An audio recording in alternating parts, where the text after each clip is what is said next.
B'Shem HaShem Na'aseh v'Natzliach, Shiur Torah, and we have Parashat Va'eira. A lot of really interesting things in this parasha. You see how it's relevant to today's world. We just had, unfortunately, the situation in France. Anti-Semitism is running rampant. We have anti-Semitism at a historical high since World War II. The last statistic that came out is over 40% anti-Semitism. So we're really pretty much at that breaking point where there's almost more people that are anti-Semitic than there are people that are neutral or like us. Right. But even the 50%, let's say, that there are not anti-Semitic, doesn't necessarily mean that they like us. And that's the thing that happened in World War II that people don't understand, is that there were plenty of people that didn't openly hate Jews. The problem is they also didn't care for us either. So when they saw us murdered in the streets, in concentration camps, and in horrendous situations where they took everything we had, including our lives, they just made it like they didn't see. You know, there used to be an old joke, this comedian in Israel said in the 80s, Dudu Topaz, he said, you know, the difference between Israel and America is that when in Israel, if you fall in the street, something happens, within 2 seconds you have 20 people next to you. What happened? Are you okay? Are you okay? This, that. He goes, in America, you could fall and die in the street. Nobody would just even care. And back then it was a joke. In today's age, it's a question. And that's the reality. So we had a lot of problems happen this week to our nation. And this parasha tells us exactly why this stuff is happening. This parasha is pretty much giving us an antidote of what happened back then, and unfortunately, what could potentially happen, or most likely will happen, in the sooner than we'd like it future. Most people are walking around, if they're not in these parts of the world where there's open anti-Semitism and there's riots and killings and so on, like a lot of people in America walking, just out of sight, out of mind type of mentality where they don't really, once in a while they see something on the news, they're upset for about 15 minutes, and then they go back to work, and then they go back to life. And they forget about the fact that this was the same exact thing back just 70 years ago. 2 generations ago, it was the same exact thing. Everything was wonderful, and we were leading the country of Germany. We built the country. We helped them become extremely successful. And what happened? One day, it all changed. And all the millionaires and billionaires and successful people that thought that everything was wonderful died a horrendous death after being tortured. So, just because things are nice and great and wonderful, HaShem is telling us that your regular natural life of, going to work, going back home, being with the kids a couple of hours, maybe watching some TV, maybe going on vacation, maybe going into the pool, maybe all of these things, watching a game, and doing all of those things, that is not your mission in life. And when you focus on those things, unfortunately, HaShem and you don't have much in common, because HaShem brought us into this world to do something. Now, how do we know that HaShem brought us into this world to do something? Just a logical thing, and something that the Torah explains to us. Before we get into the parasha, everything has a creator. The Rabbi Amnon Yitzchak said it, and I also heard it from Rabbi Mizrahi. It's a really, really amazing argument. We see anything in the world. Nothing in this world was ever created for no reason. So, for example, you see this cup, we obviously know it didn't just come from the sky. Somebody created it. It may seem like a simple creation, not a big deal, but somebody created it. Why did they create it? Because they had a mission for this cup to be used, for me to drink tea from it, or for me to drink water, or something. For it to be used to drink. Same thing with this bottle. This bottle was created as a simple, even simpler design. Why? To contain water, and maybe Coke, or maybe something else. So we know that this creation has a purpose. And we know that the creation didn't come from anything. It came from somebody had to do it. So we know that the more sophisticated the creation, the more sophisticated the creator. So for example, a computer that was created by somebody, we know it's obviously the creator of that computer is a smart guy. He's probably smarter than the guy that created the first bottle. It's logical, right? Same thing with the car. And as the creations become more and more sophisticated, we see that the creator is more sophisticated. So the human body is something that we don't even know about 1% of its potential. People are still, amazed at the things that they're just now discovering a small glimpse of about the human body and some of the miracles that are happening within our body that we take for granted. So, for example, you have a body that repairs itself, which is unlike any other material out there. So, for example, if this bottle ruptures and there's a hole in it, it stays that way. If a glass breaks, it stays that way. If a metal breaks, it stays that way. The human body, if one of your kids falls, chas v'chalila, but they fall and they get a little scratch on their hands, what happens? Within a few days, boop, it's like brand new, like it never happened before. And even if there is something that shows a sign, it's just a small little scar, as if it didn't happen. It's just a discoloring of the skin. So the human repair system is like no other creation. And if HaShem didn't create the body with its ability to fix itself, we wouldn't survive a year. Mm-hmm. Because in essence, for you to even operate every day, you have to actually break your body. So for example, one of the things that, if anybody ever spent time in a gym in their life, you see guys that are really lifting a lot of weights. And you ask yourself, if you don't know anything, and let's say I'm an ignorant person, I don't know, why is this guy lifting 300 pounds? Why can't he just be, lifting 25 pounds? Seems so much lighter. Why is he making it harder on himself? And the reason why is because his purpose is to rip his muscles apart. Rip them apart. Why rip him? Why does he want to destroy his muscles? Because when he destroys them, they are going to get puffier, and they're going to repair, but when they repair, they become bigger. And also he builds on strength. So for us to operate even not in a gym, but just our normal life, we're constantly, tearing our own muscles apart. And if the body didn't have the ability to repair itself, we would not survive. I'm not talking about survive a few years or till 30 or 40 or 50 years old, but I'm talking about survive a year. Survive a week, because the reality of it is that we're put in a situation that Hashem created such a perfect system that there's nothing like it in creation. Same thing goes with different parts of the body. Now you have the brain. They're still trying to figure out how the brain works. Why is it that when you're looking into the eyes from inside, everything appears upside down? But when we see it, it's right side up.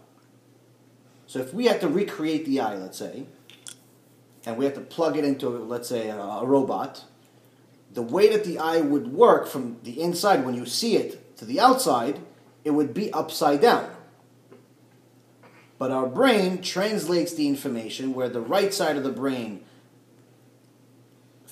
is making the left side work. The left side makes the right side work, but either way, it's upside down. The brain readjusts. The brain readjusts it. So there's many, many things about the human body that makes it such a perfect system that it's not even remotely close to where we are with technology and all these smart people that claim they're even smarter than they are. It's not even 1% of the Creator. So now obviously we know that the Creator created us with a mission. There's no way that He created a sophisticated machine and He said, you know what, I'm going to create you, go over there, have fun, good luck. Like some people believe, unfortunately, oh, you know what, I come to this world, I work, I eat, I get married, maybe have a kid, maybe not, have some fun, die, turn into a tree, maybe they turn the tree into a book, and just so happens the book becomes the Torah. But realistically, it makes no sense that the Creator, that's much more sophisticated than us, created such a sophisticated creation with zero purpose. Doesn't make sense. Even the guy that created the cup had a purpose for this. There's no one in the world that ever created something, that put something together, worked on it for even an hour, and made it the finished product, and said, yeah, I created this. What's it for? I don't know. What'd you create it for? I don't know. No reason. Well, What's it going to be used for? No idea. So you just created it? Yeah. For what? Still don't know. Does it make any sense that you just created something for no reason? So Nothing. Makes no sense. What's the purpose of the creation? The purpose of the creation is told to us in a very, very nice letter from the Creator. It's called the Torah.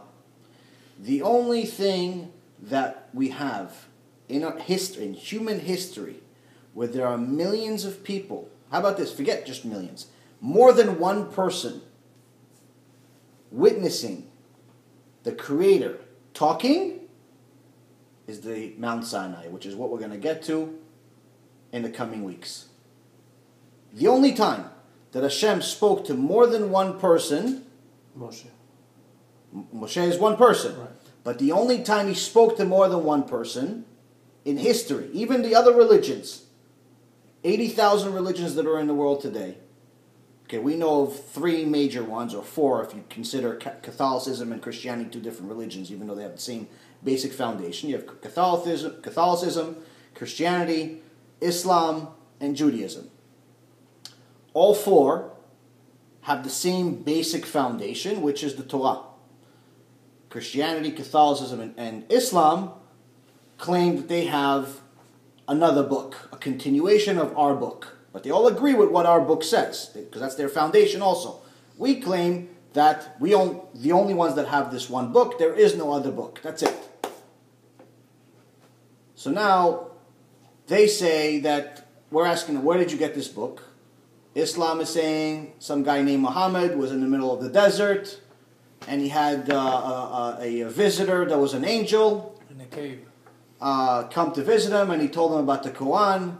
I think it was Angel Gabriel, came to him and told him all these things to write in the Quran. The fact that Muhammad was an illiterate, he didn't know how to read or write. I'm not sure how the angel figured that part out, but apparently Muhammad came back with words and told somebody else to write it for him because, again, he was an illiterate. It actually shows in some of the writing itself because there's a lot of constant mistakes. But the point is, one guy claims that an angel came to him. Not even God, an angel. Christianity, Catholicism, they have the same basic foundation of New Testament. A woman that just got married claims that her husband and her were never together. He went away as soon as they got married, without them consummating the marriage. When he came back a few months later, he sees his wife pregnant. She says to him, no, don't worry, I didn't go with another guy. I got pregnant from God. Okay, true or not true, the point is, Intermediary. there is no proof. There is no witnesses. Because if you look at it, technically in those times were different. It wasn't not like today where a woman cheats on a husband and somehow there's a divorce settlement where she takes more than him. That wasn't like that back then. A woman cheated on a husband and the woman would not survive the week because they would go to court and they would give her the death penalty and that was it. So if she told him that she was with another man, what's the outcome? She dies. If she tells him that it's God, I never thought about that. if she tells him it's God, then maybe he's foolish enough to say it's true. Who knows? Some people even debate whether they exist or not. But the point here is that, again, unlike the Torah, no witnesses. Muhammad had no witnesses. The angel can't be considered a witness because we can't call him. We can't talk to him. Nobody. It's an angel. So Muhammad was alone in the desert. Mary, alone in her room. Husband not even around. Great. Torah, Hashem spoke to many of us, but there was one event that's coming up soon that we're going to talk about. It's called Mount Sinai, that all religions believe in. What's Mount Sinai? You had millions and millions of people. The lowest estimate anyone has is about 3.6 million people. The average estimate is between 15 to 25 million. The largest estimates are numbers that we don't even have enough in the world to count.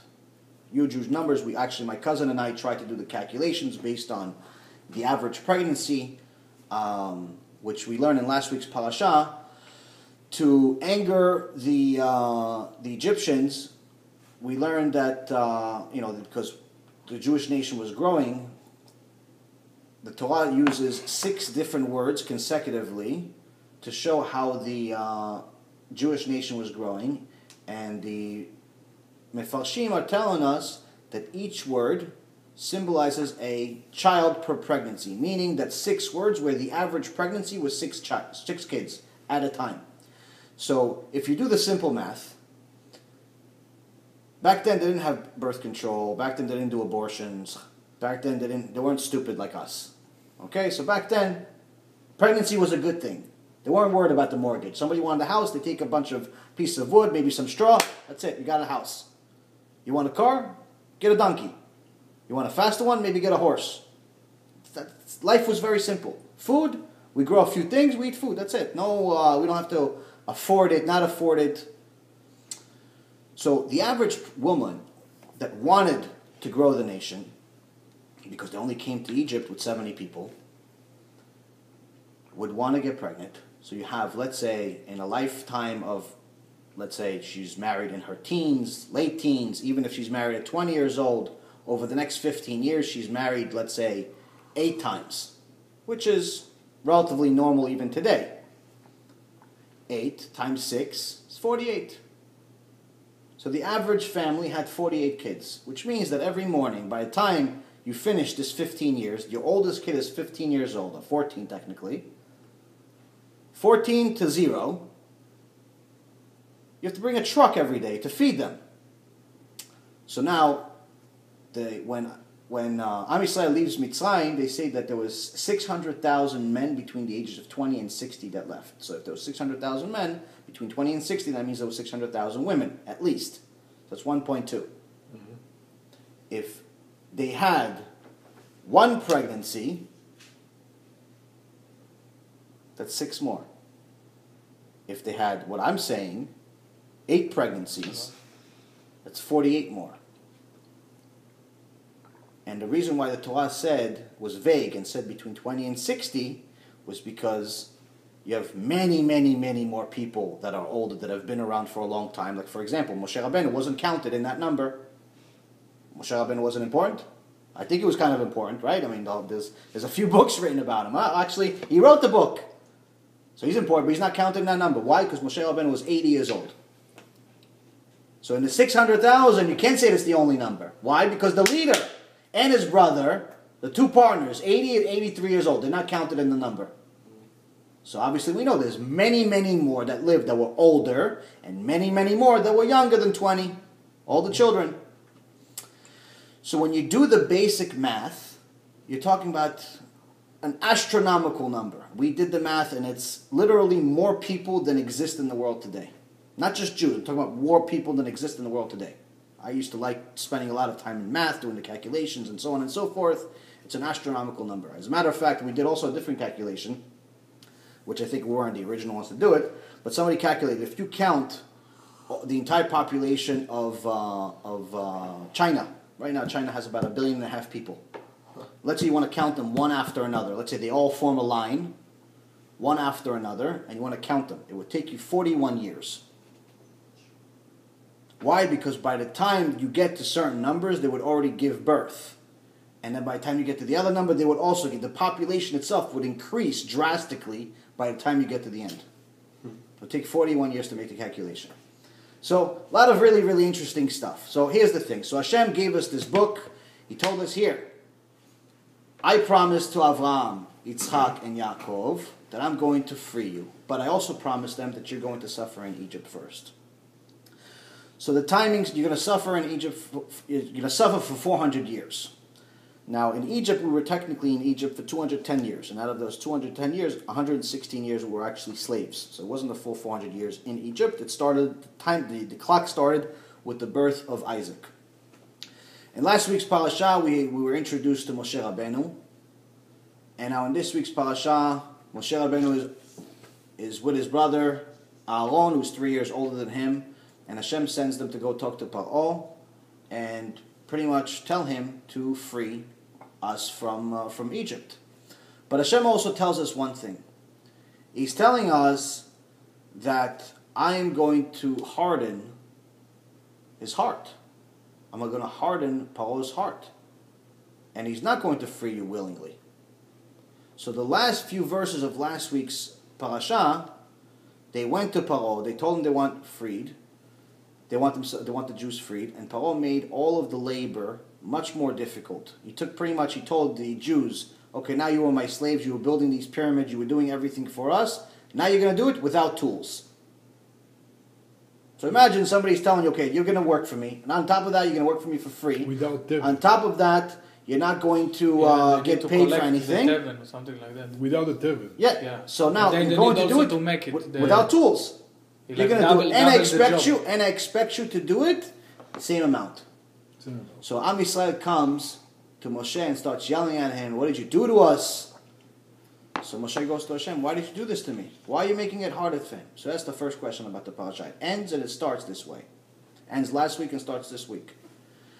So the reason is because at that time, the impurity level that we were at, that Am Yisrael was at the 49th level of impurity. And the holy books are telling us that there are 50 levels.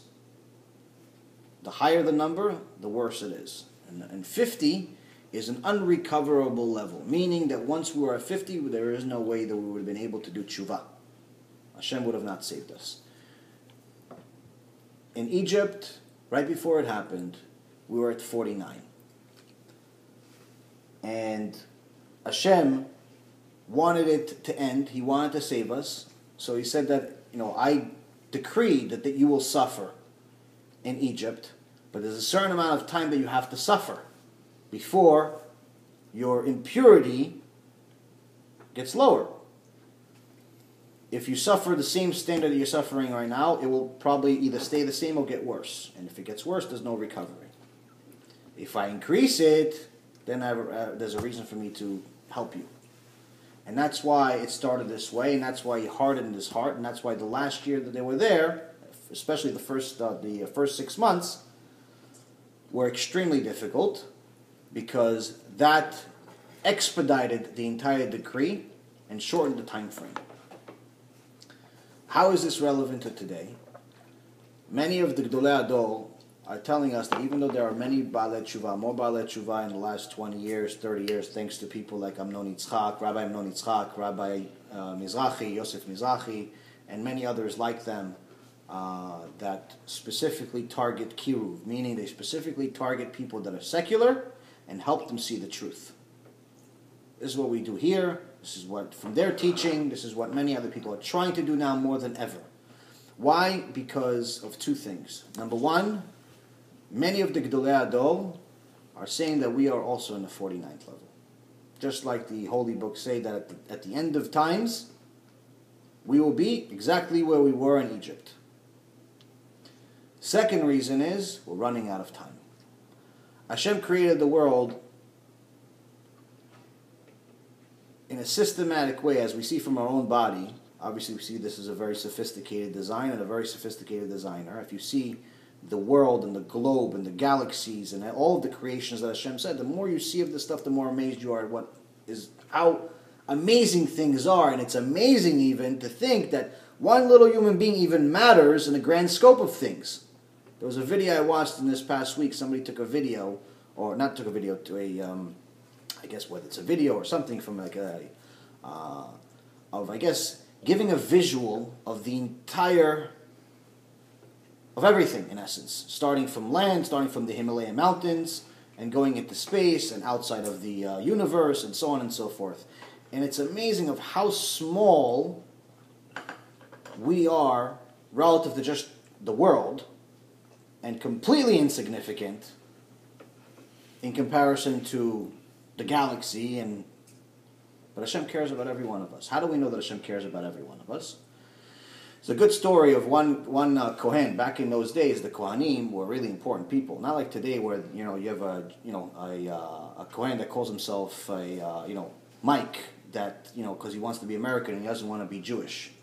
Or you have a guy that's a Kohen, but he's driving to Shul on Shabbat because he wants to see a couple of his friends, not because he wants to pray to Hashem. I'm talking about Kohanim that are righteous. There's many today, but I'm talking about back then.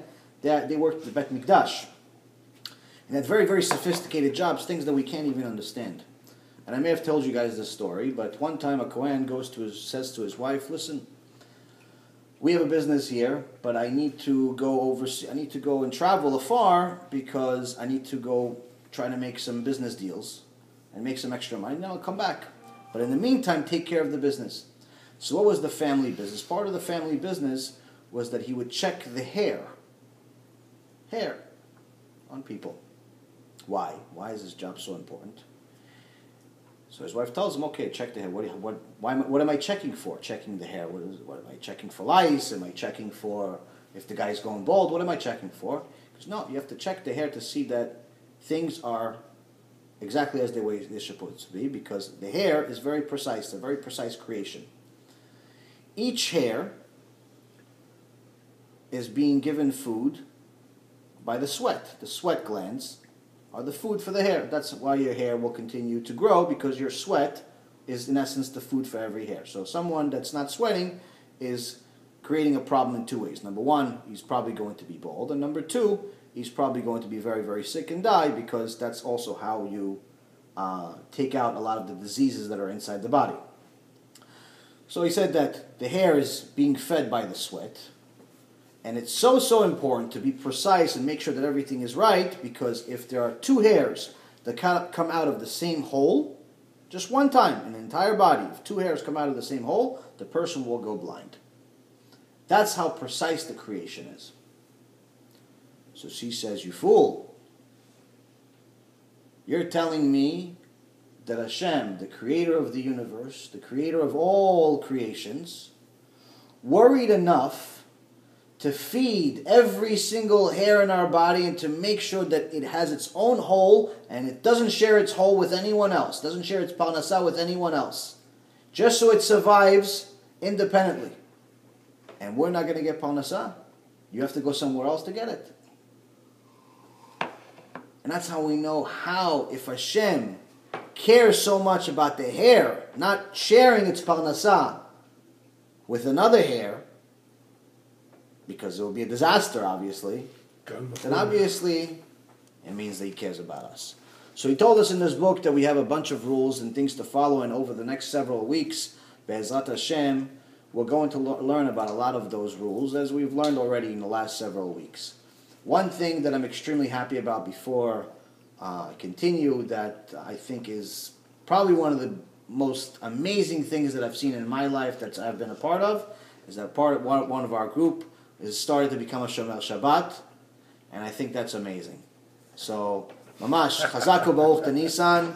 It was amazing spending Shabbat with you, and really, he's giving him hummus now. Give a little salt. Only one hummus. No, give him two. Give him two. With the mom sauce. Oh, okay, at least with the hot sauce. Yeah, Shabbat. We're not talking about he just went to the store. Shabbat, give at least a little bit of hot sauce.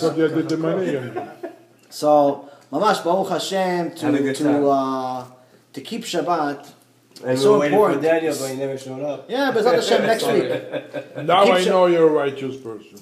To keep Shabbat is critical. We were just talking about before we started, is that if someone asks you, what makes you Jewish? So an ignorant person will say, oh, my mom is Jewish. That doesn't necessarily make you Jewish. It makes you qualified to be Jewish. But what makes you Jewish? Oh, I have different looks. I like certain foods. So do a lot of people in the Middle East. Those same people that are killing people in France, they have similar customs to a lot of Jews in the Middle East. So that doesn't make you Jewish. What makes us Jewish? There's three things that a Jew has to do in order to make himself a Jew. And as a Rashet Tevot of Shabbat, meaning the three letters, the word Shabbat, each letter stands for a certain word. Shin stands for Shabbat itself. A Jew has to keep Shabbat, has to observe the Shabbat. Bet is for Brit. A Jew has to observe the Brit.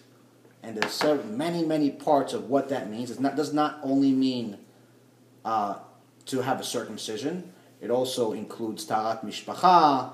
It includes not being promiscuous. It includes a lot of things. And the last one, Taf, Tefillin. At all times, these three things are what Hashem called covenants, signs, brit. All three of them, he called them a brit in the Torah. And Hashem tells us that at all times, you have to have two of them. At all times. So you say to yourself, okay, so every day I do tefillin. Well, Hashem.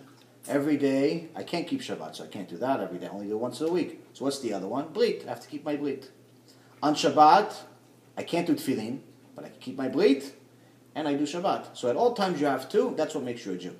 So when we have one of us becoming a Jew, again, all over again, it's extremely exciting because it makes Hashem happy. And if it makes Hashem happy, that's the purpose of our life. Because in reality, the Creator that's so sophisticated, that's worrying about even a little hair, that worries about our own parnasah, our own lives, and everything that we have, that we take for granted every single minute, if we could do one thing to make Him happy in our day, we have a worthwhile day. So now we're going back to this Parashat Shavua. We have our situation here that is telling us not only what happened, but it's also giving us a prophecy of what's happening as we speak.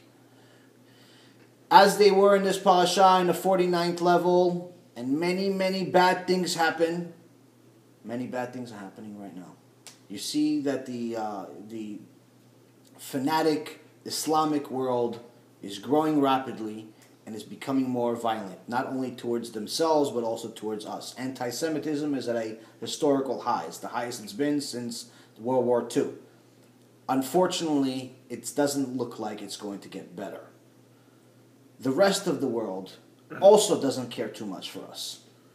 Even the people from, the leaders from France weren't exactly too welcoming for Prime Minister Netanyahu to come to the march.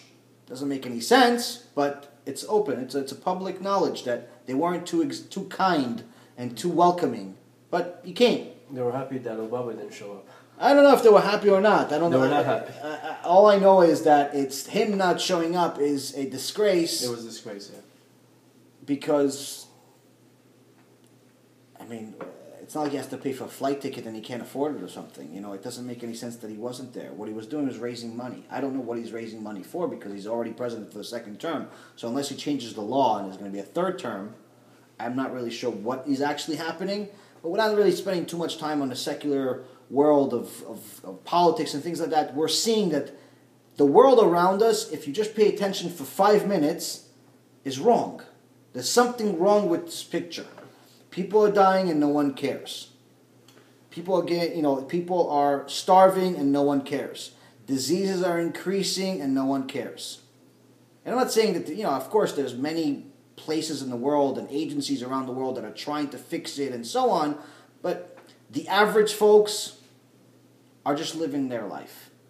And our small little nation, even though we have more Baalei Tshuva now than we've had in many years, the problem is that the other side, the people that are not keeping, are also farther from the Torah than they've ever been. When you have, a few hundred years ago, Shabbat as a standard, meaning that to not keep Shabbat was not even, what do you mean, not keep Shabbat? What's happened in the last 100 years, just this last 100 years, which is a time frame that I'm sure we all knew people with, our grandfather, grandmother, or uncle, somebody that lived throughout the last 100 years. You have so many things change in a negative way. So, for example, when you have these conservative and reform movements, about 70 years ago or 65 years ago, they made a rule that it's okay to drive to shul on Shabbat. And they thought that, listen, if we can get people to come to shul, we can get them to become religious. I don't know how that's possible because violating Shabbat is pretty much completely disconnecting you from Hashem, but they decided to take their own logic and override what Hashem's instructions were. Problem number one.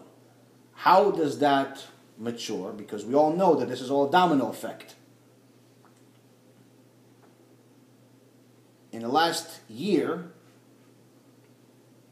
the leader of the conservative movement announced that he's openly gay.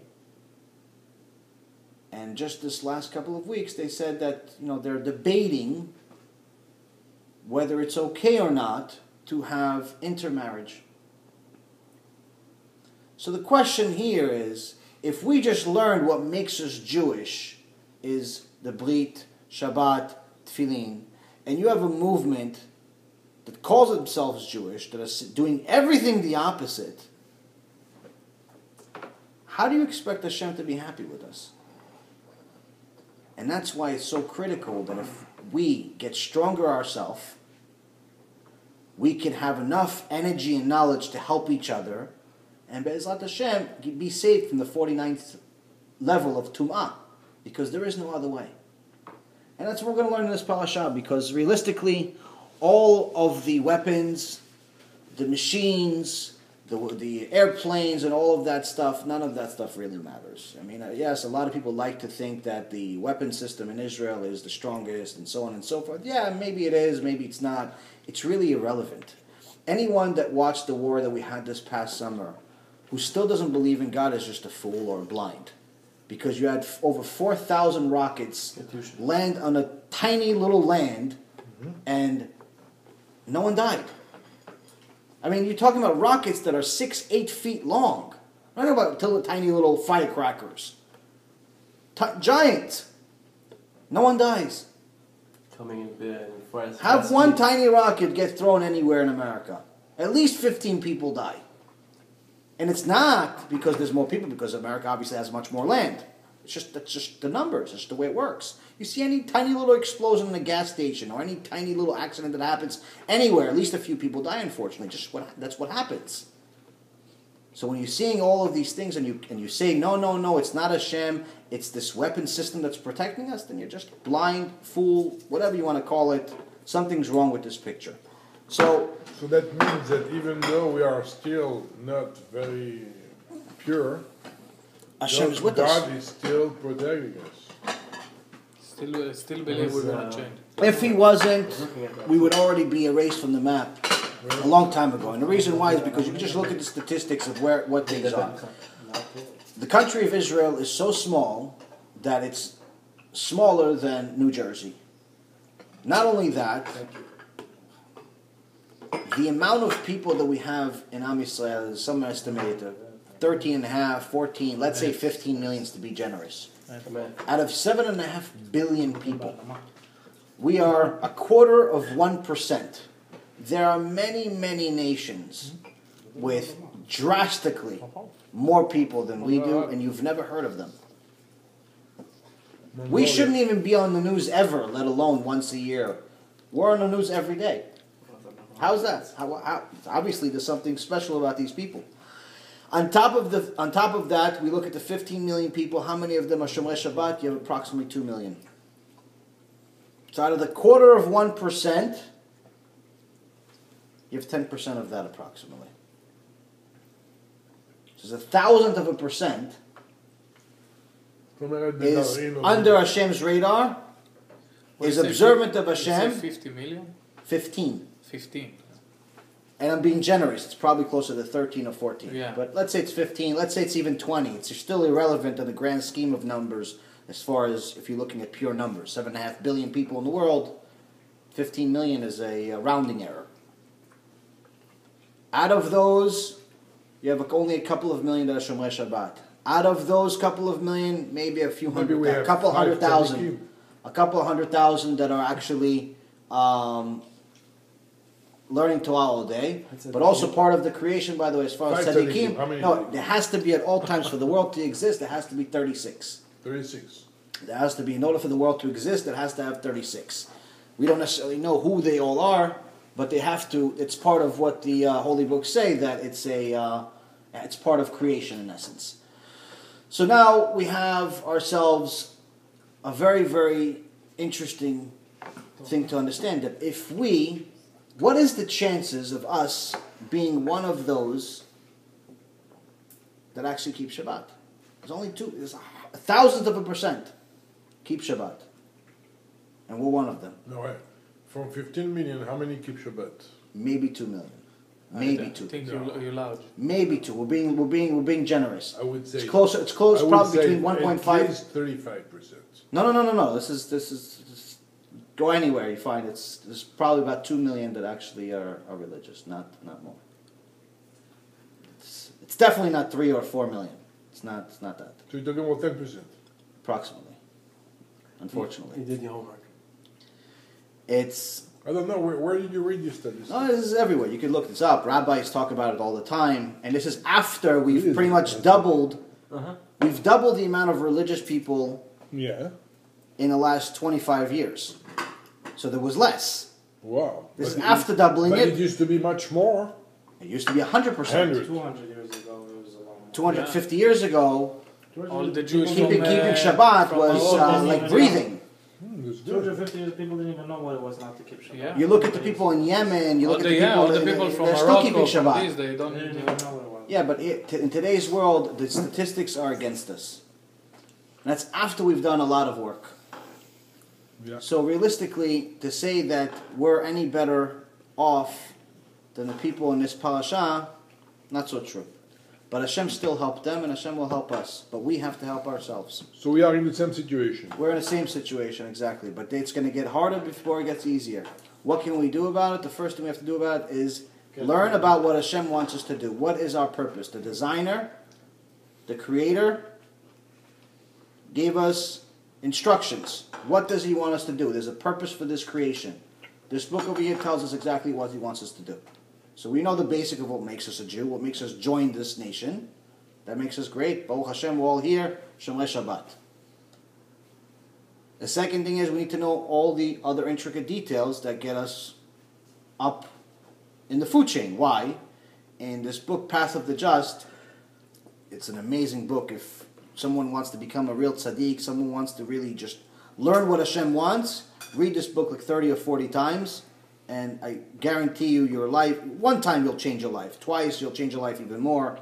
By the 30th time, you won't even recognize who you are in the past. Or even probably by the 5th time. Point is, one of the things that he says is that fools spend all of their time... Was Mesilat Yesharim? Okay, Mesilat Yesharim.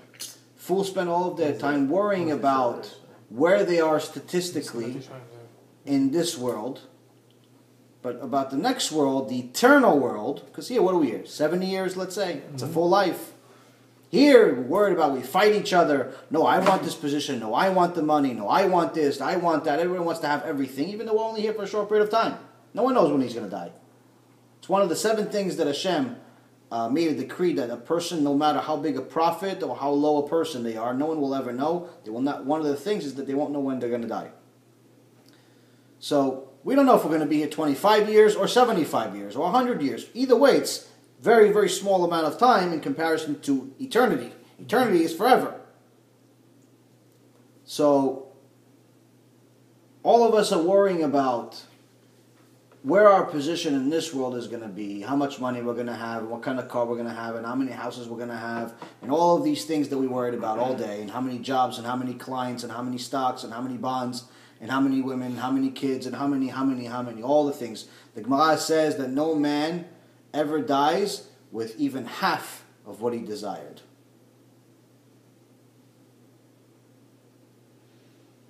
So everything we want, we're always going to want more. That's another thing that the Gemara says. Whatever you give a person, they're always going to want double. You give them 100, you're going to want 200. You give them 200, you're going to want 400. Give them 400, you're going to want 800.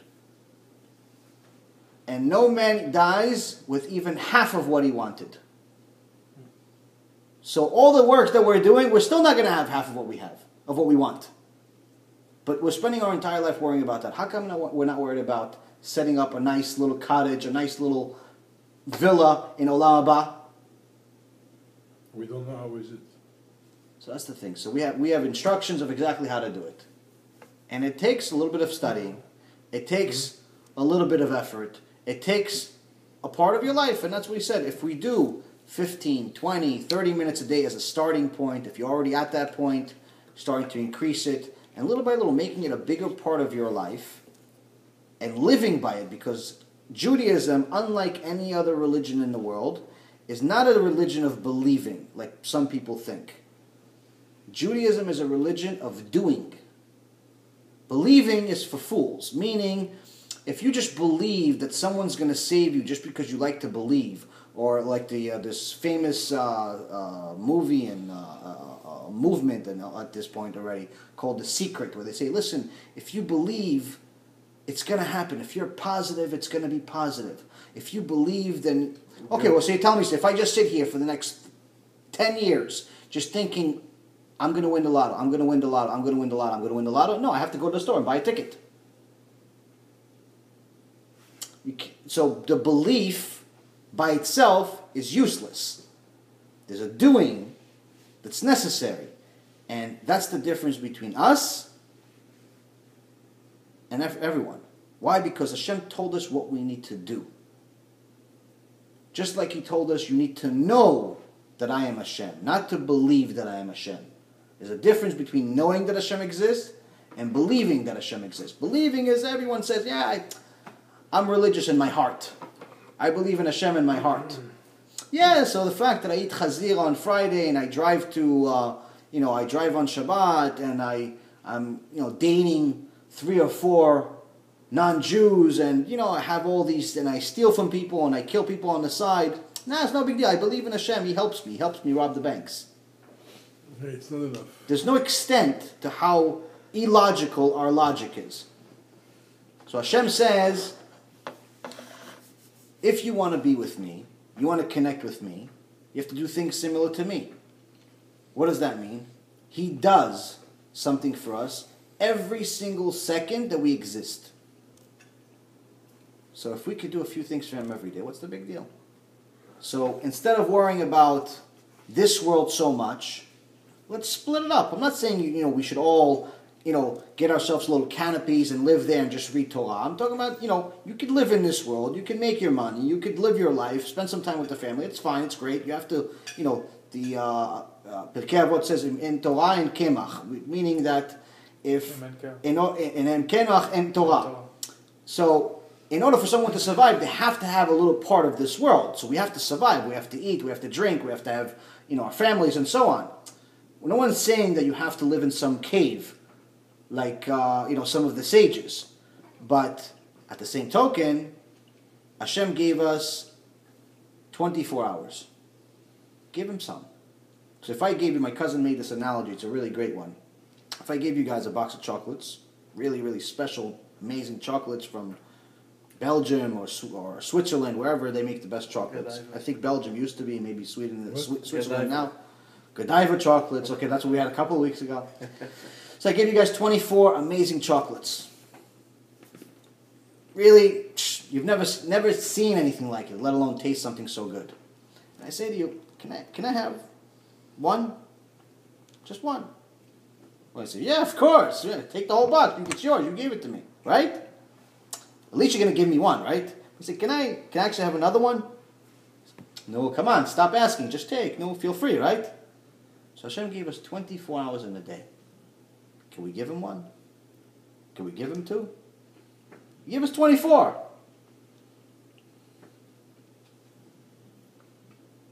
Makes you think, no? Yeah, but I think that we're not here to give Him. He doesn't need anything.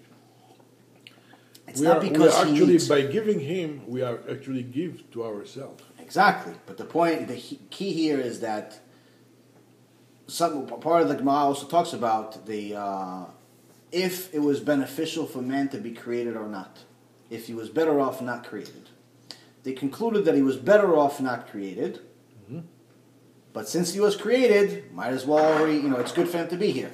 There's many good things that he could win from being here. So of course, Hashem, we still don't know. It's one of the questions that we don't know the answers for. We're only going to know when the Mashiach comes, which is why Hashem created us even. There's different debates. There's different debates of why and who and one what. of the purpose is to bring the material to the level of... Yeah, but he doesn't benefit from it. In reality, he doesn't need anything. He's perfect, which means that anything that we do does not change him in any way. Whether it's a good thing or a bad thing does not change his status. He's perfect. So there's nothing we can do to improve him or lessen him. So why did he create us? Is a very, very big philosophical debate within the Chachamim that they've been trying, that we're going to know one day, Bezrat Hashem, the answer. Mm-hmm. But the key here is we're here, he sent us here with instructions of what he needs us to do for us to earn our spot in this world. Before he created the physical world, he created the spiritual world. The spiritual world was given only good. Eventually got to a point where the spirits got upset that they were getting only good because they felt like we're only getting and we haven't earned anything. Right.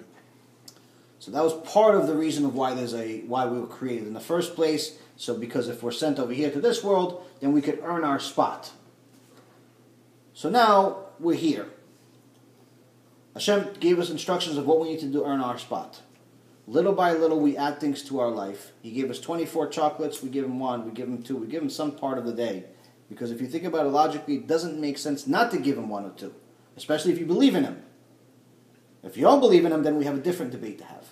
But if you do believe in him already, if you say Be'ezrat Hashem, if you kiss the mezuzah, if you do a little tefillin, if you keep Shabbat, you're doing all of these things, even if you say I believe in him in my heart, then you can't really believe that he created everything, but you could be chofshi, you could do whatever you want, and it's okay, don't worry about it.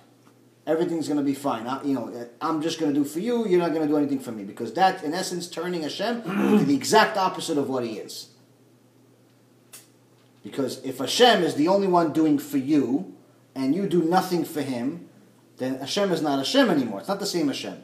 You're turning Hashem, chas v'chalil, you're turning him into a servant. Mm-hmm. Right.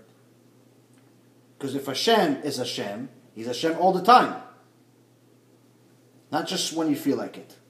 So, going back to where we are here, just the beginning still of the Parashat, Hashem is promising us that he's going to take us out, even though Am Yisrael is at a really, really bad place. But Hashem is using 4 different words to give us the promise that he's going to take us out. He uses Vo'otzeti, Ve'etzalti, Ve'ga'alti, Ve'lakachti. So the sentence goes, Lachen emor levnei Yisrael. He's telling this to Moshe Rabbeinu. Excuse me. Ani Adonai ve'otzeti etchem mitachat sivlot Mitzrayim ve'hitzalti etchem me'avodatam ve'ga'alti etchem bezroa netuya u'bishpatim gdolim ve'lakachti etchem ki le'am ve'ayiti lachem le'elohim ve'yadatem ki ani Adonai. He didn't say you believe. He said ve'yadatem. Yadatem means and you knew. וידעתם כי אני אדוני אלוהיכם המוציא אתכם מתחת סבלות מצרים. So in English, I am Hashem and I shall take you out from under the burdens of Egypt. I shall rescue you from their service. I shall redeem you from an outstretched arm, with an outstretched arm, and with great judgments. I shall take you to me for a people, and I shall be a God to you, and you shall know that I am Hashem your God. So you have several promises here within the same verse, and one critical word that every Jew needs to have, which is v'yadatim, meaning you need to know that Hashem is real. Not just believe. Believing in our heart is useless. That's what everybody else does. We have the instructions. We have Hashem here. We have Hashem in our life every day. We have a way, spiritual and scientific way, to know that Hashem is real. We just have to pay attention. Mm-hmm. So now, Moshe Rabbeinu is going to Paro, and now Paro obviously is not a very big fan of ours. But before this, actually, before the climax, the parasha is broken up. And also something very, very unique, very special about our Torah that makes that you know for sure it's real. This is one of the things. So we have action right now. We have Moshe went to Paro, told him, release my people. Paro said, get out of here, go back to your sorrow, go back to your problems, leave me alone. So he hardened. So he made the... Moshe is complaining to Hashem. Hashem says, don't worry, I got your back. I'm going to take care of it. So we got actions about to start. And all of a sudden the parasha is broken up. And it tells us about the sons of Reuven and the sons of Levi. And pretty much the foundation of where Moshe Rabbeinu and some of the other Levis came from. So... wait a minute, I just had some action. It's like having an action movie, and you got the wars about to start, and all of a sudden you have a completely different part of talking about some guy's background, and talking about how the kid grew up, and one day he became this. So why? Why is this happening? Because here it's telling us the sons of Reuven, the firstborn of Israel, Hanoch and Palu, Hezron and Carmi. It's telling you all these names. And the son of Shimon, and tells you all of the names over there. And you have the sons of Levi, and he tells you about Amram, the father of Moshe Rabbeinu and his brother Aaron. Why is it here in the middle? Why didn't he have it in the beginning? Why didn't he have it, why now? Because what Hashem wants to show us is that, okay, you know that you're about to really meet me. You're also about to meet me through my greatest prophet, greatest of all prophets, Moshe Rabbeinu. But I want you to remember that it's me doing it, not Moshe. Why? Because Moshe is human. Unlike all other religions, all other books, no Jew that's righteous ever claimed to be God. And here is the proof. Why? Moshe, you know Aaron, great. This is where they came from. Their father was Amram. His father was Kohat. And so he tells you this is where he came from. This is the lineage. He didn't come from nothing. He didn't come from some virgin birth or some magical formula or from a different planet. He's a regular person. And what does that mean to us? We could be the same. Meaning that every Jew is created with the potential. With a potential. What you do with that potential is up to you. And that is important enough for Hashem to break up the action, to break up the story, hey, 1 second, hold on a second. You're about to see me. You're about to see my kedusha, my power, my wrath, and my protection of Am Yisrael. But before you do that, just know what your potential is. Because Moshe was human just like you. If he can do it, we can do it. So now you have the story is broken up, and then we go back.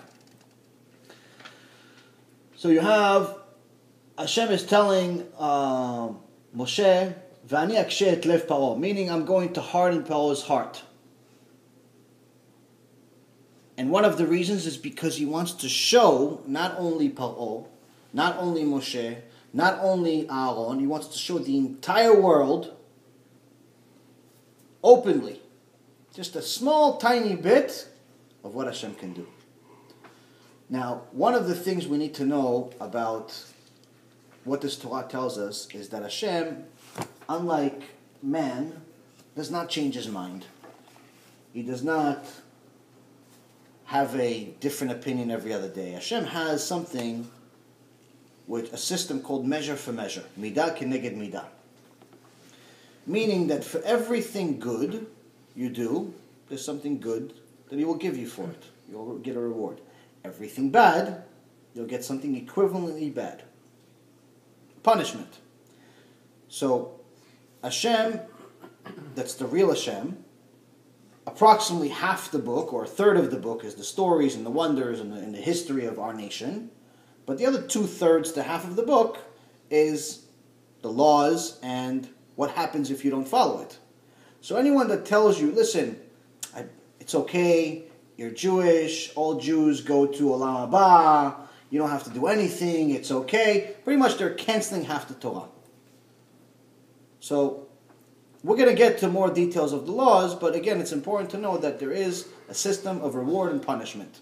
And we're learning that here in this parasha. So after Paro says he doesn't want to free us, Hashem starts the plagues. What can we learn from the plagues? First thing is that there are a few things that Hashem hates, that we know Meforash he hates. In the 10 commandments, the first 3 have to do with I am Hashem, have only one God, don't worship other gods. In essence, it's just having one God, is all 3 of them can be combined into it. What does that mean? It means that Hashem is not here to share space with anyone. So that's the reason why Hashem hates 2 things. Number 1 is idol worship, and 2, gava, pride. How do we know he hates idol worship? If you look at the world today, where do you see the largest amount of natural disasters? You have Japan? in Asia in general, you have India has the most amount of You have places in Thailand, in tsunamis. You guys remember what happened in the last several years? San Francisco that has many earthquakes and things like that. You have New Orleans, a lot of voodoo and things like that over there that obviously had their own issues. I never thought about it. So you see the places that have a lot of idol worship in the world are getting the most amount of punishment. That's a natural disaster, not a punishment like an economic, that you could always blame it on something that's for machshava, meaning like you could blame it on somebody's logic. Oh yeah, the stock market fell because there was a bubble, because people were too aggressive, because natural disaster can only lead to one thing. Creator made it happen. That's it. If you don't believe in a creator, you have a problem. But again, for reasonable, rational people, natural disaster is from HaShem. There is no other way. Natural disasters happening to places that have the most amount of idol worship. Avodah zarah. Avodah zarah, bidiyuk. So, gava. How do we know Hashem? Gava is pride. How do we know Hashem hates pride? First of all, the first three of the 10 Commandments is Hashem reminding us He's the only Hashem. So what does that mean? So if somebody has gava and someone has pride and thinks who they are and thinks that they are something better than what they really are, then the reality of it is that Hashem says, I can't be in the same room with him because there can only be one God. He thinks he's God. I am God. We can't be in the same room. So Paro had ultra gava, to the point where Paro told his people that he's a god. How did he tell them this? He says, I don't go to the bathroom. I don't have the needs that you do. The calls of nature that people have where they go to the bathroom. I don't have that. Yeah, Paro said this. So how did he get away with it? He made a law that between the hours of 4 o'clock in the morning to 5 o'clock in the morning, or something early morning, no one's allowed to go to the river. No one's allowed to leave their houses. And that's when he would go to the Nile, and he would relieve himself over there.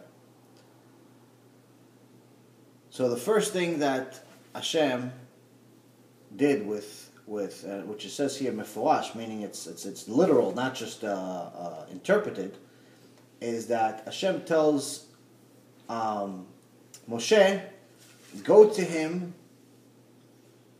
to the river.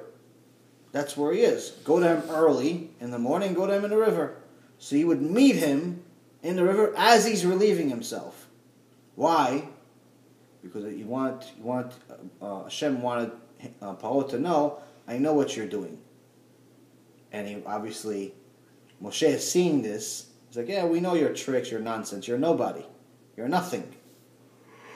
So that automatically made Paro shrink into a little ball, as far as realize, no one ever saw me do this, so on and so forth.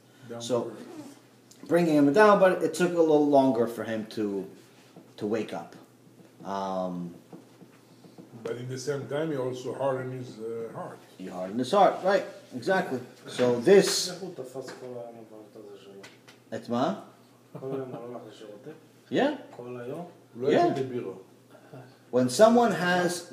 For pride, by the way, just so you know, for kavod, people will do anything. Anything. How many times have you heard about best friends not talking for years just because of the dumbest thing in the world? Something like a bad business deal, or someone forgot to call somebody on his birthday, or someone didn't come to somebody else's party, or somebody didn't give the right gift. They don't talk for 20 years. They don't talk for 5 years. Why? Oh, let him call me. If he calls me, then I'll forgive him. But if he doesn't call me, I'm not going to call him. Kavod runs this world, unfortunately. It's the worst thing in the world. It's the worst thing in creation. But unfortunately, this generation has a big tikkun of kavod. Everyone wants kavod. No, yeah, I'll go with him, but he has to call me to invite me. What do you mean? You know, you're best friends with the guy for 25 years. Of course he's going to invite you to the party. Maybe he forgot. But no, people, everyone wants pride. Everyone wants kavod. Kavod, if no kavod, it's egocentric. Unfortunately, that's the mentality. Egomania.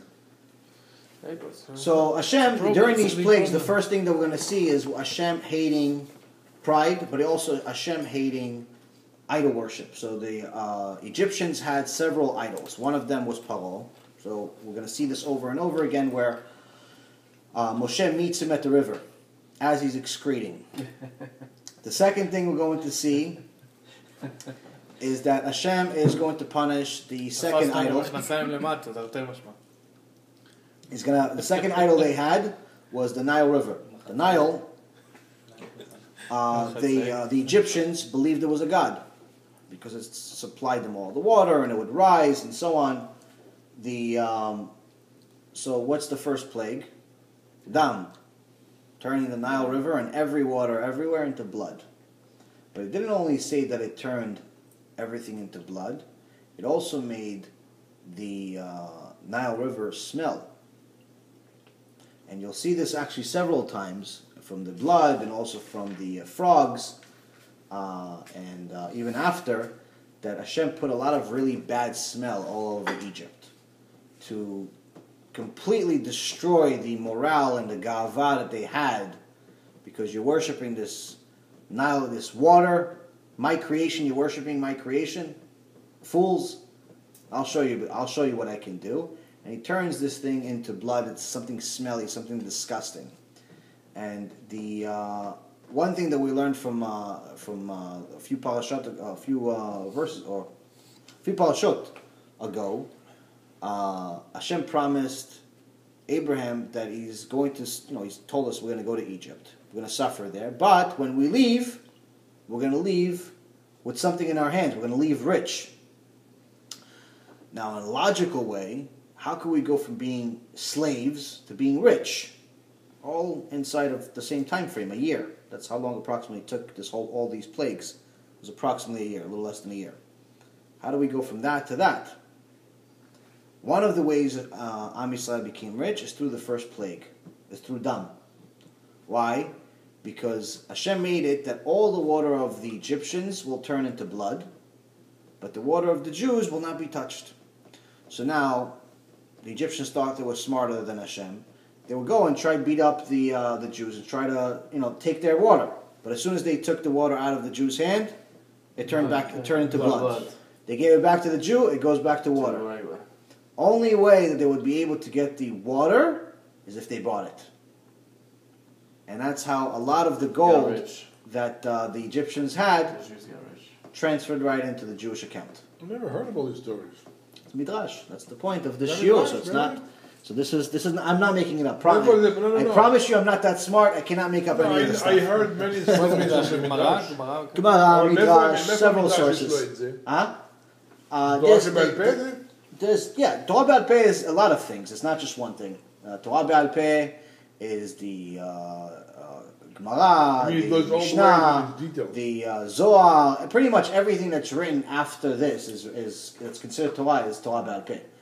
But the Midrash also, Midrash is, there's not just one source. There's several different things. But they get it. They get it from different verses. They get it from different places.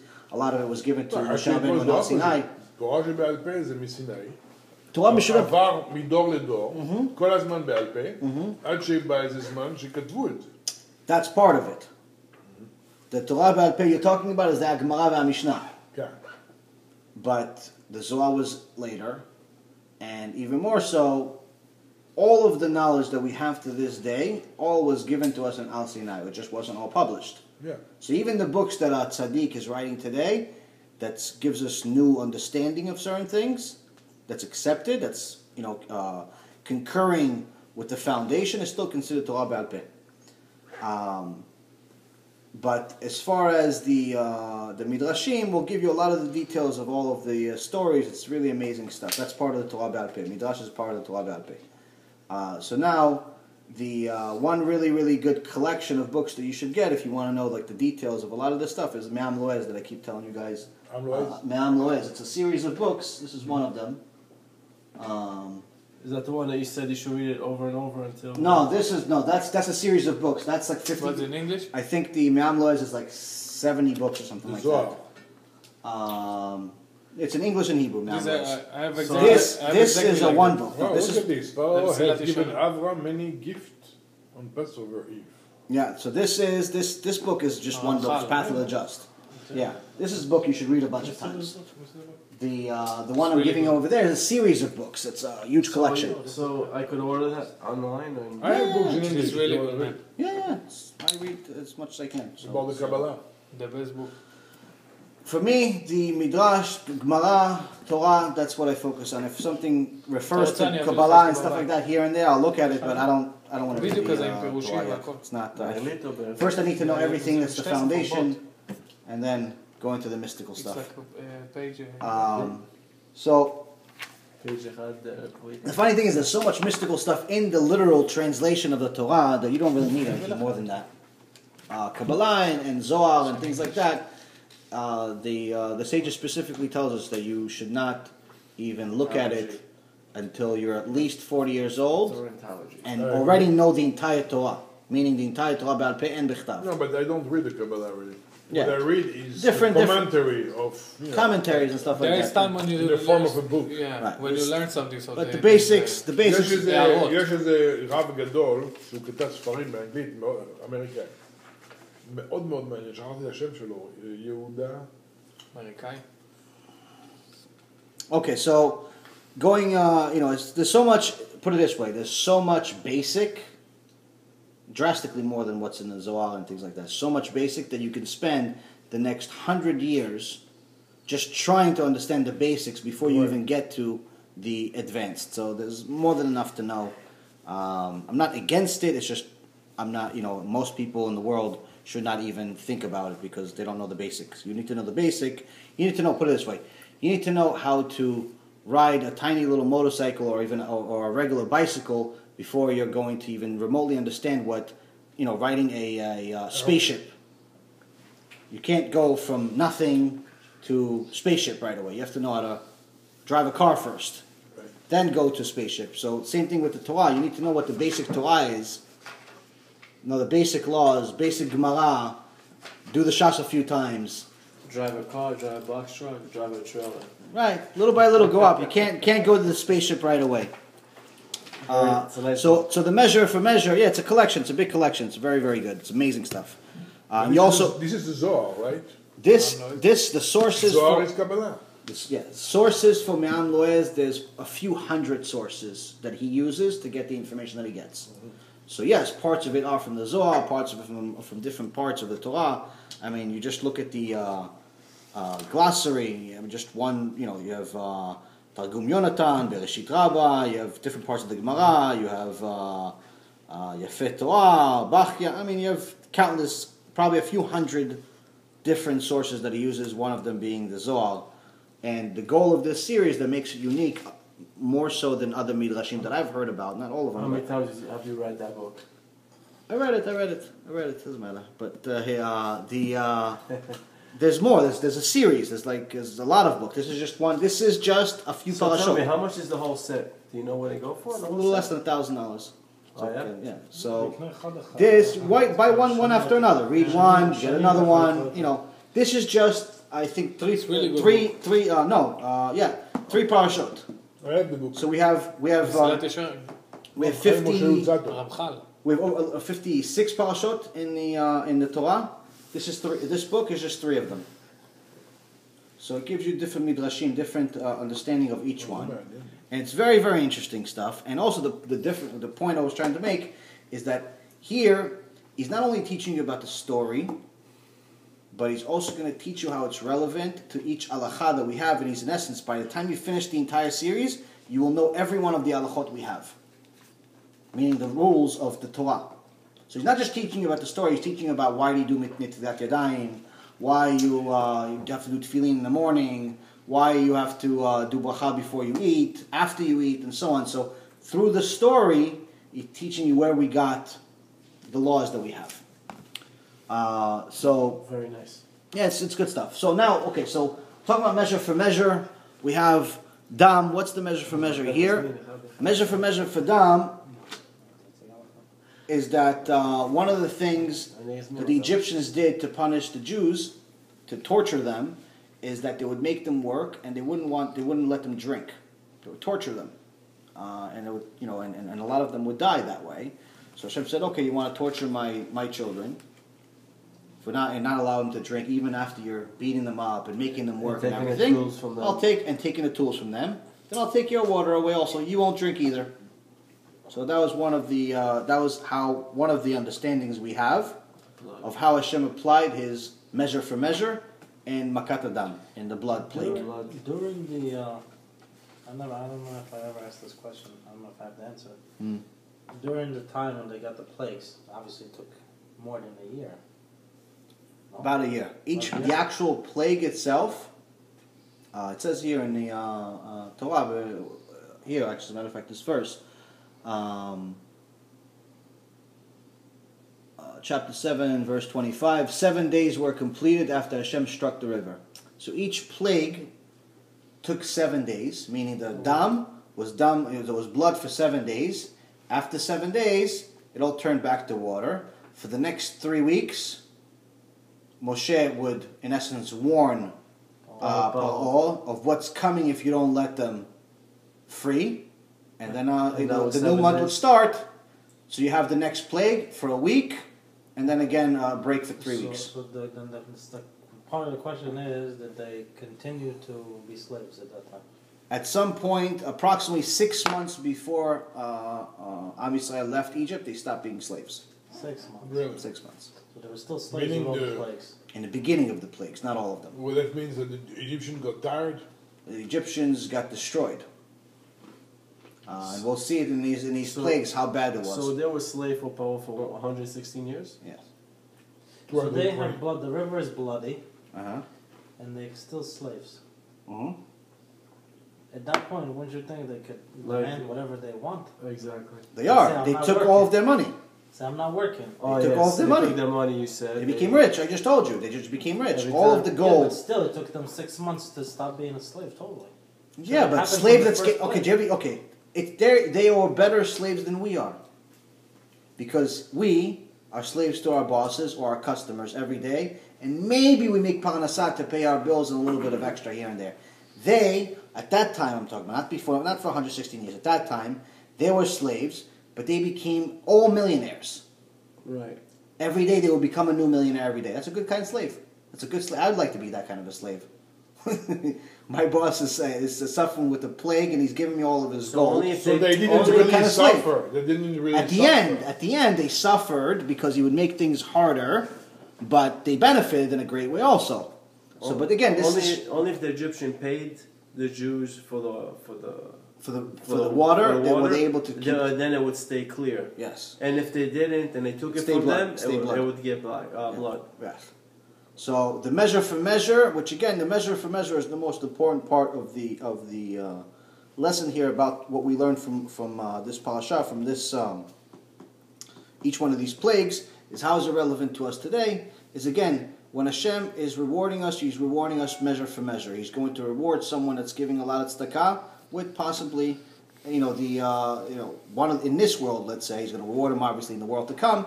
But one of the things that you see, the people that are generous usually are also wealthy. Sometimes not, but again, not every wealthy person is generous either. But the point is that that's one of the ways, the logical ways that we could see that Hashem has a reward and punishment system. If we like to give, Hashem will give us more.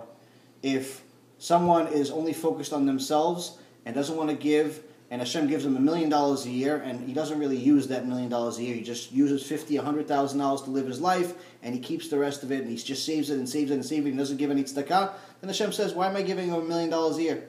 Let me give him only $50,000 or $100,000. That's what he needs. So again, the reward and punishment system is a measure for measure system. Same thing with someone that's hurt somebody else. If someone is stealing from somebody else, Hashem at one point or another, not right away like it is in Egypt, but at some point or another, someone will steal from him. Someone that's cheats on someone, Hashem will have somebody cheat on them. So in essence, there's a measure for measure system. So the blood, we knew it because one of the things that the Egyptians did to us is they took our water away. So the next thing after that, Moshe comes back to Paro and he says, let my people go. Paro obviously says no.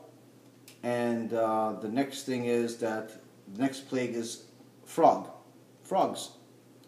For 7 days. For 7 days. But one thing that's very interesting about the frogs, you see this also in the Chtav, is that although the frogs filled the entire nation of Egypt up to the borders,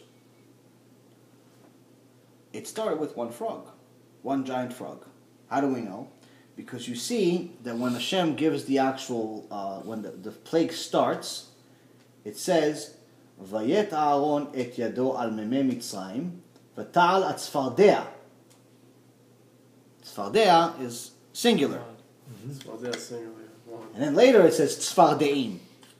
More than one. So it starts. So the Midrash explains to us is that it actually started with one. One big one. Why one?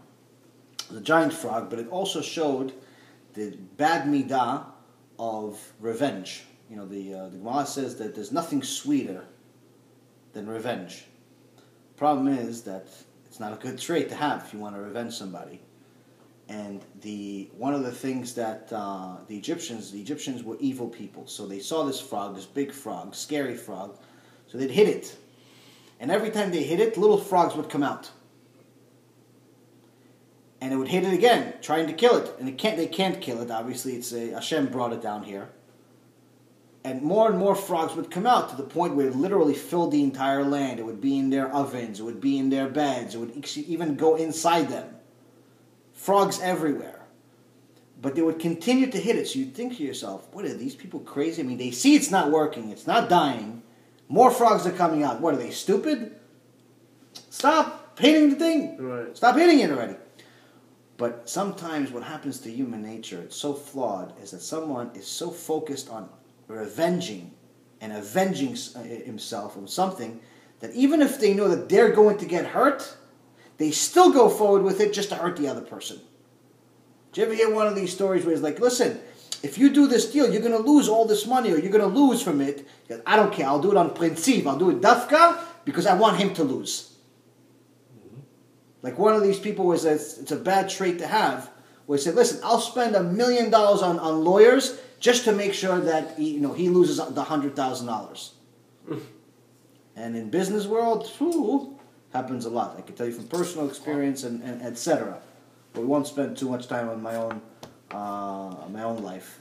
More No, but what's it's relevant. you're giving us examples. But I'm telling you, it's something that. It's like me wanting to lose one eye so you can lose two. Yeah, that's unfortunately You become that's blind and I still can see something. people's nature is when they forget about, they stop becoming rational. They lose control, and that's what happened with this. It got to the point where these frogs filled the entire land, and the measure for measure. There was a couple of things. Number one, one of the torture systems that the Egyptians had is they would constantly wake up, they would constantly scare the Jews in the middle of the night to go back to work. And they would wake them up at 3 o'clock in the morning, 2 o'clock in the morning, and get them to work. They wouldn't give them time to sleep. So what does a frog do? A frog makes noise. So imagine a frog 24 hours a day making noise everywhere, in your bed, under your bed, days. outside, everywhere. They don't know it's 7 days. They think it's forever. Right. Just like us. When we think times are bad, we think times are bad forever. When times are good, we think it's going to be good forever. True. So they don't know it's going to be 7 days. It's not like Hashem said, listen, it's going to be like this for 7 days, just suck it up. No, they think it's going to be forever. Right. So they're suffering, and Hashem said, okay, you want to torture my sons, you want to torture my daughters, you want to torture my people, and not let them sleep and scare them and make noise and not let them sleep? Okay, you won't sleep either. So they're not going to sleep either, right? So that's one of the things. So, next one. Especially all these frogs. that Oh, yeah. mess. They went inside them, inside their bodies. So, kinim. איך הם נכנסו ל- But after the tzfardea, even though the frogs weren't as bad as some of the other plagues, this is one of the plagues where Paro couldn't take it, and he begged Moshe to scream to Hashem to get rid of all these disgusting frogs. And when Moshe prayed to Hashem, some of the frogs jumped into the fire and killed themselves, and some of them just went away. but there was bodies of frogs, corpses of frogs everywhere. And again, it did the same thing or even worse than what blood did. It made the entire land of Egypt smell. So that's another punishment that they had. So, and one of the reasons why they had that punishment is because they didn't let the Jews bathe and have hygiene and take care of themselves. So that was another part of the punishment, another measure for measure detail. So the next one is lice, kinim. This is not the type of kinim that we know of, where when you're little kids, you know, sometimes you have little lice and your mom takes it and it's a tiny little microscopic thing. That's not the same type of kinim. The kinim that Hashem sent to Egypt were the Gemara says were the size of chicken eggs. So when they bit, they hurt. They bit. Wow. And they not only that, 7 but days. anywhere there was sand, Hashem turned the sand into kinim, meaning that you'd have to walk on them. Wow. At all times, they were everywhere. It wasn't like a like you can get away from it. You can get away from it. No, and it was sucked their blood. Tell me, I want to ask you something. Yeah. It was only the Egyptians that were getting suffered, not the Jews. Right. Right? The Jews would just see it for themselves. That was the big part of the miracle. Yeah.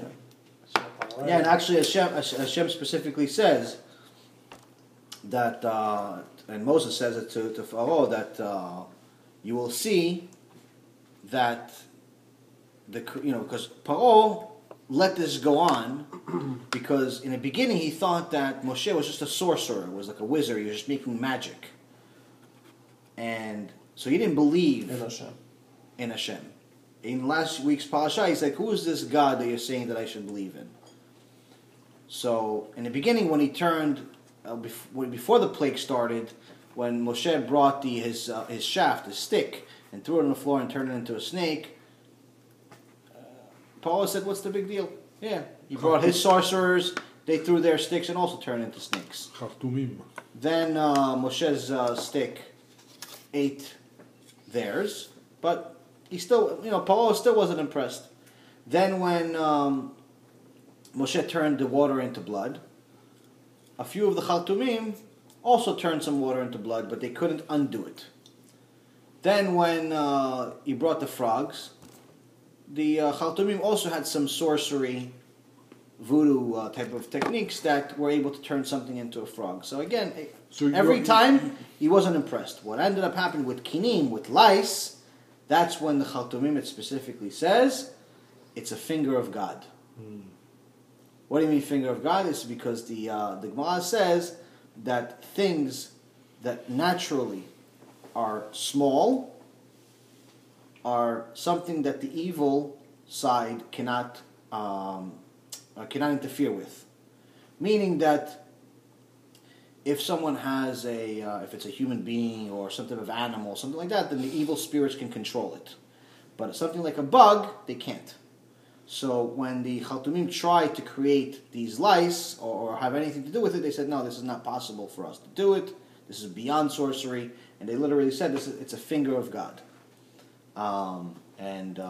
So that's when they started realizing that this is more than sorcery. This is something. It's not Moshe's thing. Yeah. So little by little, they're realizing what's happening. But again, the gava that Paro had is higher than anyone else in existence. So he's not going to say, "Oh, I'm wrong. I'm going to let these people go right now." It's too much of a pride. Right.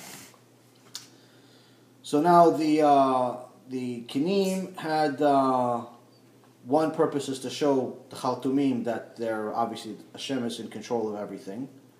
2, all the blood that they made the Jews bleed from the beating them up and everything else. The kinim sucked it out of the Egyptians, and there's several other things that it was measure for measure again, punishment for what they did. The next one is E'arov, which is wild beasts. So now when you think of wild beasts, you're thinking of, lions, tigers, stuff like that. Hashem is different. Hashem said, I created many, many creatures. He made over 2 million species. Anything that can kill, will be in Egypt.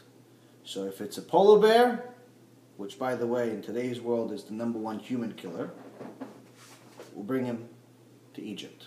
How are you going to bring a polar bear to Egypt? Egypt is a desert. If it's a Bengal tiger, I'm going to bring him there. If it's a lion, I'm going to bring him there. It's a snake, I'm going to bring him there. Anything that can kill will go there. Why? Because he wants to show... The mirror is moving. It's okay. That's okay. He wants to show his significance. He's not human. He's not limited to human limitations. So with the polar bear, he brought the ice. With the tigers, he brought the forest. So everything that their surroundings that they needed came with them. And they only hunted the Egyptians. So even when the Egyptians tried to hide inside the Jewish houses, the animal would come in, kill them, and leave. There was no way of hiding. And again, the Gdulah, the significance of everything that Hashem was doing was more and more obvious with each plague. Now, unlike the frogs that died, or the lice that turned back into sand and many died, the wild beasts left. They didn't die. Why? Because Hashem didn't want the Egyptians to benefit out of the plagues, because he knew that if the wild beasts die over there, if he just kills all of them, then yeah, maybe a few Egyptians died throughout the whole thing, but then they're going to turn all of these animals, these exotic animals, into different things that they can make money off of. Jackets, a wool jacket from the Antarctica in Egypt costs a lot of money. So all of the animals went back to where they belong. So again, everything was very, very precise, very interesting. One of the measure for measure with the wild beasts is that the Egyptians would send the Jews, different Jews, on dangerous missions. They would send them to the wild and different places to hunt different animals, and they say, don't come back without that animal. The thing is, though, is that coming back with that animal usually meant that just the animal's coming, not the person. Because it was a suicide mission. But they came back with the animal. But so Hashem said, okay, you're sending my children to get killed by wild animals. I'll send wild animals to you. Let's see how you feel. Next one is Devil, epidemic. This is killing Egyptian cows, horses, sheep. The rams, Arius is one of the things. And this one had several measure for measure. One of them was the fact that an Arius was one of the idols, one of the gods of the Egyptians. Remember I told you guys they had three gods. They had the Nile River, they had Pa'o, and they had the Arius. So Hashem showed them, okay, I'm going to kill your god to show you how pitiful everything is, and he created this plague that specifically focused on those animals. Pretty much, again, took more and more of their wealth, because most people were farmers in those days, and this again took more and more of them. There's only two more in this week's parasha of plagues. There's boils and then there's hail.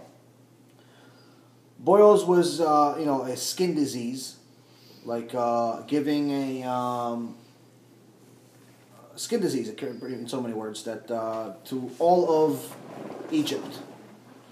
And again, this was one of the ways that Hashem made all the wizards and Pa'o shrink to the nothing that they are, because even the Chaltumim were too embarrassed to see Moshe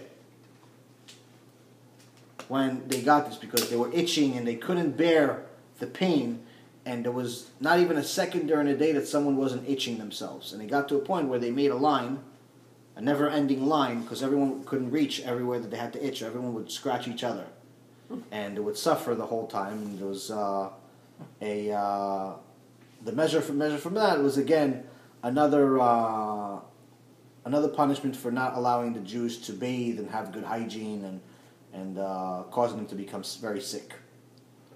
The last one is actually one of my favorite ones, which is hail. In the hail plague, Hashem showed one of the purposes of this plague was to show Paro and us and everyone that Hashem is above nature. In the scientific world, and in the world in general today, the vast majority of the world that's secular, they constantly think that science is, more advanced than the Torah, and the Torah is behind, and Torah is ancient and not relevant, and so on. And the reality is that science has never proven anything wrong about the Torah. The only thing that they've done over the last, several decades is actually prove the Torah has been right all along. It's never proven it wrong. There's theories, but no proof. And there's a very big difference between proof and theory. So now, one of the things that people always say that they for example, when they see a miracle happen, say, no, it's a chelek ma'ateva, meaning it's part of nature, it's supposed to happen, it's an accident, it's a coincidence, and so on. And one of the ways that Hashem said that He's going to hide Himself, He's going to hide Himself, but in plain sight. How? Teva, nature. How do we know? The Rashet Tevo, the Gematria of the value of Hashem's name is the same value as Teva in the Hebrew language. So, in this particular plague, Hashem showed everyone that He's above nature. How? The hail, first of all, was gigantic, but inside it specifically says in the Mefurash, not in the. This is not Midrash. This is specifically what it says in the Torah, that each hail ball was full of fire. Now, if you were ever a kid, you always played with fire at some point, and at some point in our life we saw snow or ice, and the two don't mix. It's either one of them survives. Both can't survive at the same time. And each ball was a giant ball that had literally fire inside it. So it was like, these, bombs falling on the Egyptians. And in this particular plague, Moshe told Pharaoh, tell your people to stay inside, because anyone that goes outside will die. So he's even warning him, not only that the plague is coming, but to stay inside. And some Egyptians actually listened and stayed inside, but many didn't believe still, and they went outside, and it talks about how they got killed instantly. But again, Hashem shows us how He's above nature in the literal part of the Torah, not just the Midrashim. One of the other lessons that we have as far as measure for measure about this one, and 5 minutes before we finish, is that the noise that was happening during this particular plague was by itself torture to the Egyptians, to the point where at the end of this parasha you're going to see that Pharaoh is begging Moshe to have him stop the noise, not just the hail, but the noise. Squeak. Because it's like the thunder and things like that. Scary noise, loud noise. That was thunder, and things are coming from the sky, and it was a very, very scary noise. He was petrified from the noise. So you're going to read this also in this week's parasha. I know you guys are all tired, so I'll let you guys go, but I'll give you guys a good story to go home with. The three last plagues are actually next week's parasha. Really? This parasha, okay. This week's parasha has only 7 of the plagues. There's 3 more next week. If you have an energy, I'll give you the other 3. I'm ready if you're ready. But it seems like you guys are all tired. בפרשה הבאה. You guys want to know all? You want all 3 more next week? Coming soon. So yeah, I'll give you guys a story of something that's really, really All right. Continuation. really amazing about how people run away from Hashem. And I heard this actually from one of Rabbi Mizrahi's Hebrew lectures. people run away from Hashem, and only to realize that they needed Him all along. So one time there was a rabbi, I forget his name. He's a very famous rabbi that wrote a lot of songs, and it's a true story, by the way. So I forgot what his name is. I'll remember it and I'll tell you guys the name. So he was a very famous rabbi. He wrote a lot of different songs, and he goes on an airplane, and sees a stewardess. She's very ultra nice to him. Very nice girl, young woman, and he sees she doesn't have a Jewish name, but she's ultra nice to him. And then he sees during the flight, he sees her, opening a book that kind of looks like a siddur, and she's moving like a Jew. She's praying. He doesn't think too much of it. He's strange, but okay, pseudo. Towards the end of the flight, the woman comes to him and she says, "Rabbi, can you help me?" He goes, "Yeah, sure. What can I help you with?" And she says to him, "Listen, I'm not Jewish, but my boyfriend is Jewish, and I really, really love him, and he loves me, but his parents won't accept me." And he goes, "Well, you're not Jewish," she said. He goes, "No, you don't understand, Rabbi. I am in the process of converting. And I actually just keep more now than they do. They keep nothing. I keep more than them. But they said that even after I convert, they don't want me. So can you at least talk to them?" And the rabbi says, "Yeah, sure, okay. Yeah, why not? You seem like a nice girl." So she goes, "Yeah, I live in this town that we're landing in. Here's my phone number, and here's their phone number." So the rabbi calls the boyfriend's family's house, and the father answers, and he says, "Hi, how are you? I'm Rabbi so-and-so." He goes, "Yes, I've heard of you." They have some small talk. He goes, "Listen, I met this young woman, very, very nice girl, and apparently she's in love with your son. And, she's in the process of converting. I mean, why don't you want her?" But, No, Rabbi, listen, I only listen to you because I know who you are and I respect you. And I'll listen to you for a little bit, but as far as that girl, no, we don't want her. My wife and I are survivors of the Holocaust, and we've had already enough of that part of the world. We don't want anything to do with it. She's a nice girl, but let her be nice to somebody else. We don't want it. The Gentiles tortured us enough. We don't want that." He goes, "Yeah, but listen," he tries to convince him. Nothing. What are you going to do? So Rabbi calls the girl, and her father picks up. He goes, "Hi, who are you?" He goes, "Oh, I'm Rabbi so-and-so, and I actually met your daughter earlier today. She asked me to call her boyfriend." He goes, "Oh, and what did they say?" You already know about this. "What did they say?"